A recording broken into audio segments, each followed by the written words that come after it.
ایران کے صدر نے عجیب خواہش کا اظہار کیا تھا جب وہ پاکستان کے 3 روزہ دورے پر آئے تھے۔ یہ خواہش حکومت پاکستان پوری نہیں کر سکی اور یہ حسرت وہ دل میں لیے ہی دنیا سے رخصت ہو گئے۔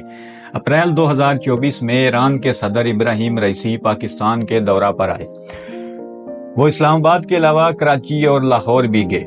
دراصل ایران کے صدر براہ راست عوام سے ملنا چاہتے تھے اور جلسہ عام سے خطاب کرنا چاہتے تھے۔ وہ ایسا کیوں کرنا چاہتے تھے؟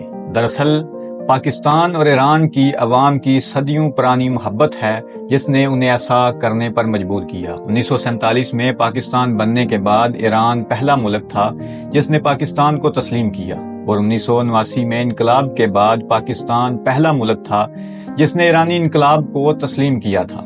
پاکستان اور ایران کے درمیان 1000 کلومیٹر طویل سرحد ہے۔ ایران پاکستان کو سستی گیس، بجلی اور تیل دینے کے لیے تیار ہے، لیکن پاکستان امریکی مجبوریوں کی وجہ سے سستی چیزیں نہیں لے رہا۔